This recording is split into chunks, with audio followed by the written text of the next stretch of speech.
অনেক দিন আগের কথা। একটা গরিব রাখাল ছিল। সে রোজ মাঠে গরু চড়াতো। এভাবে তার দিন ভালোই কাটছিল। কিন্তু সে ছিল দুষ্টু প্রকৃতির। সে একদিন চিন্তা করলো, এভাবে তো আর সময় কাটছে না, তাহলে কি করা যায়। সে ভাবলো, আমি তাহলে মানুষের সাথে মজা করে সময় পার করি। সে অনেক ভাবার পর একটি বুদ্ধি বের করলো। সে ভাবলো, এই কাজটা করলে কেমন হয়। তখনই সে চিৎকার করতে শুরু করলো, বাঘ এসেছে, বাঘ এসেছে, বাঁচাও বাঁচাও, কে কোথায় আছো, আমাকে বাঁচাও, বাঘ আমাকে খেয়ে ফেললো।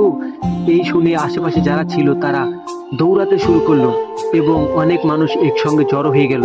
তাকে জিজ্ঞাসা করলো, বলো তুমি কেন এমন করছো, কি হয়েছে তোমার। এই কথা শুনে রাখাল পাগলের মতো হাসতে শুরু করলো আর বলল, বোকা বোকা বোকা, সে কি অর্থ হাসি। সবাই রাখালের উপর ক্ষিপ্ত হয়ে গেল এবং সেখান থেকে চলে গেল। পরের দিন রাখাল গাছে হেলান দিয়ে ঘুমাচ্ছিল, তার ঘুম ভেঙে গেল।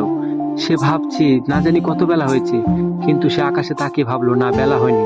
সে ভাবছে, আবার সেই বুদ্ধি করি। সে আবার বলতে শুরু করলো, বাঁচাও বাঁচাও, বাঘ এসেছে, বাঘ এসেছে। সেদিনের মতো আবারও অনেকে চলে আসলো, বলল, কি হয়েছে। রাখাল আবার হাসতে শুরু করলো। তারা খেপে গেল এবং সেখান থেকে চলে গেল। তাই বলে, চোরের 10 দিন, গারস্থের একদিন। হঠাৎ একদিন সত্যি সত্যি বন থেকে বাঘ চলে আসলো রাখালকে খাওয়ার জন্য।